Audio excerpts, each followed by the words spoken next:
Hello, today we are going to be making some homemade stuffing.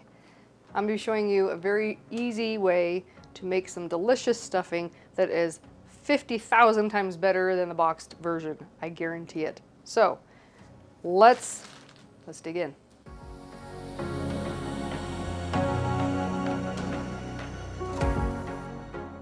First thing that you are going to want is probably the 24 pack of the King's Hawaiian Sweet rolls, or you can do brioche.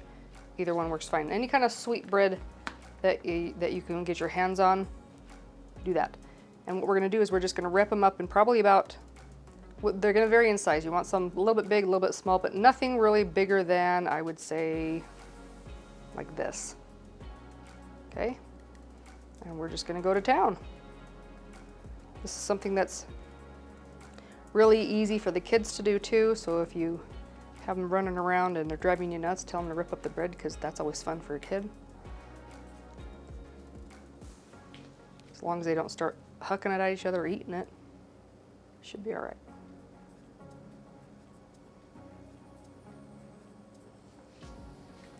Now also, if you have other things that you're cooking, like say for example Thanksgiving, and you have a lot of things on your menu,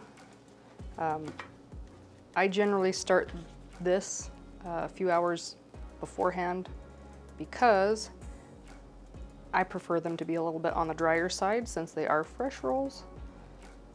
They're going to bake in the oven, of course, but if you can get them a little bit closer to your croutons or your dried bread that you would normally use, it does turn out a little bit better, but you don't want them to be completely dried out like the bags of dry bread and the boxes of dried breadcrumbs or bread cubes, I mean.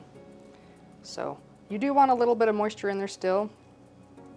There's the rolls for a reason, otherwise we would have just gone straight to what everybody else does, but that's just my preference. If you don't have the time, which I haven't sometimes, it still works out. If you don't let them dry out, that's a-okay. No big deal. The oven's gonna help you anyway.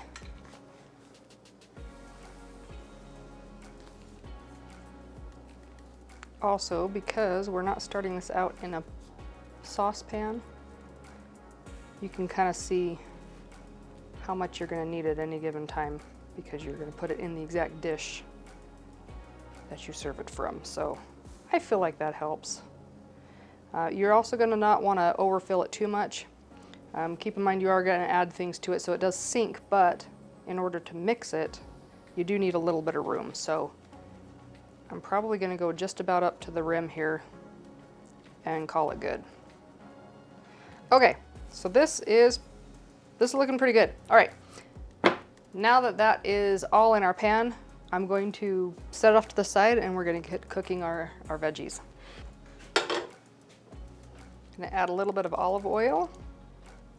And because we love, love, love onions in ours, I've got probably, about a cup of chopped onion. Okay, we're gonna let that heat up for a bit.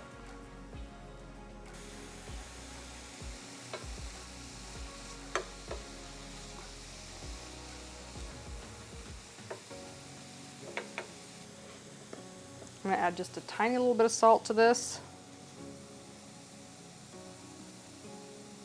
It's probably about 1/8 of a teaspoon, like just not a whole lot. That's gonna help remove the moisture in the onion pieces.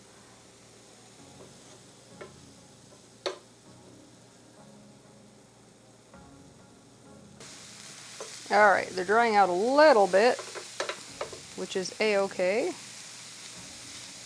I'm trying to get them a little bit past sauteed. If you like them sauteed, that's absolutely fine.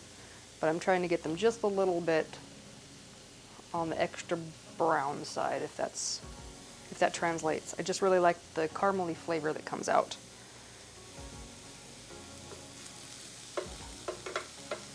Got about a tablespoon of butter going in here.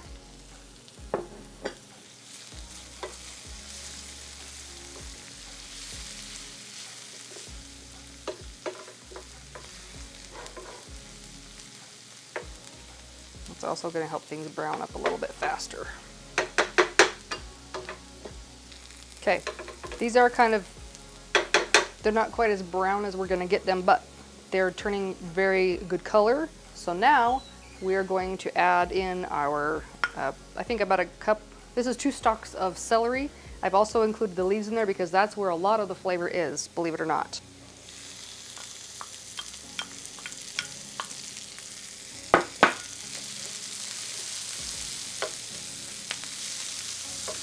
Now again, the point in this part is not to cook the celery till it's soft. I do like a little bit of crunch in my stuffing. If you like nuts and things like that for your crunch, do what you like. I just know that it's like Chinese food. You don't really want mushy vegetables, right? You want them kind of have a little bite. That's what we're going for. So I'm not going to keep this in here for too long. Just enough to kind of marry the flavors in. I'm going to add some chicken bouillon. Sorry guys, I'm eyeballing this, so I would say that's probably 3 tablespoons. And some very, very, very hot water, about a cup.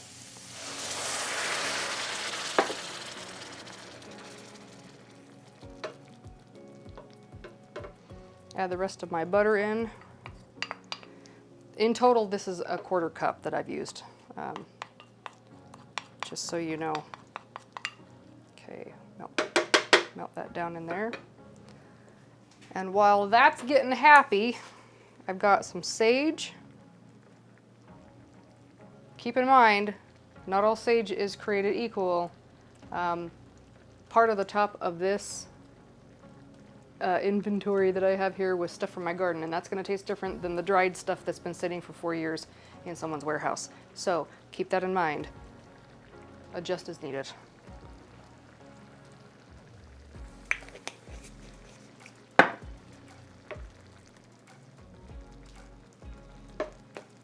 Oh yeah, baby, there it is.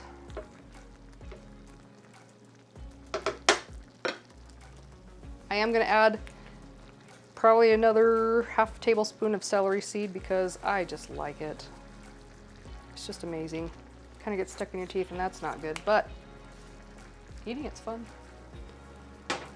Got some coarse black pepper. Now we're gonna pour it. This is all to taste. If you have the finer ground pepper, you're gonna probably want a little bit more. If you don't like a whole ton of pepper, don't use as much of the coarse. I'm not gonna add any more salt because there's plenty in the bouillon and we don't need to add to that. Okay. I'm gonna do a taste test. See if we're on the right track.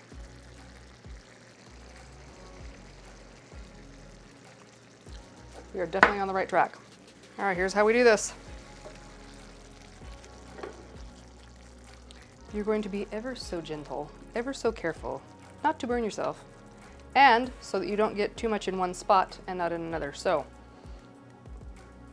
if you want to spoon it over, that's fine. If you want to, you know, if you want to put this all back in a bowl and mix it up and then stick it back in there, you know, however it's easiest for you.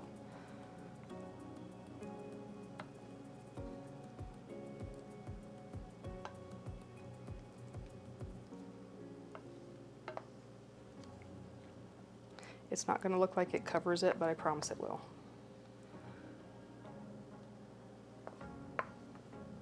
Because keep in mind, these are not your regular dry bread cubes that need all the moisture in the world. These are already pre-moistened rolls.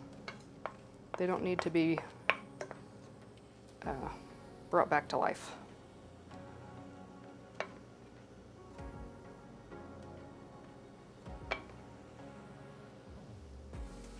One thing you don't want to do with this is, oh man, don't do that. No, what you don't want to do with this is get so worried that it's gonna not have enough flavor and you keep adding and adding, and then you've just way overdone it. Which is easy to do. You can add way too much of anything. And you cannot take away. You can always add, you cannot take away. Okay.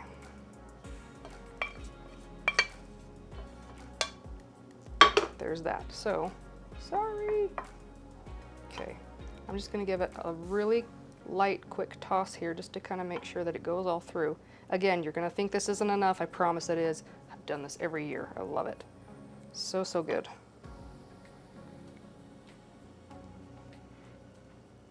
And be very gentle that you don't smash it. We're trying to keep that lift going on in there. Oops, like that. Don't do that. Okay.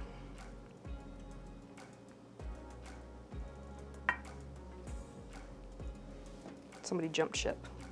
All right, see how it kind of starts to squash down a little bit? That's why I say you want to kind of eyeball it and be careful where your bread line is. Bread line, I don't know, I'm just making it up as I go. I'm gonna stop messing with it because I think it's starting to sink even further. Okay, I'm gonna stick it in my oven, 350 degrees, for about 10 or 15 minutes. Then I'm gonna switch it to broil to crisp up the top.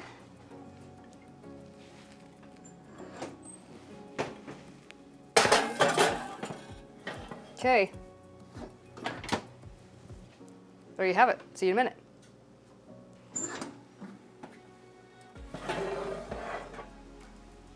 There we are. How beautiful is that? And it smells amazing, I have to say. So, I'm gonna grab a fork and we're gonna try this.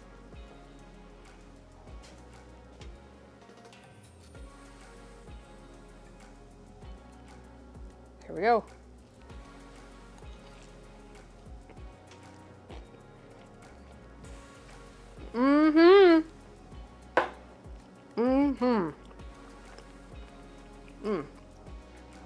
Far better than anything that comes from a box, I tell you. It doesn't take very long to make. It's worth the effort. And honestly, it's not just for the holidays. We make this periodically throughout the year because it's just so good. And I guarantee you're not gonna have any leftovers. So, enjoy it. Let me know if you have any tweaks that you've made and what your favorites are in your stuffing. And we'll see you later. Bye.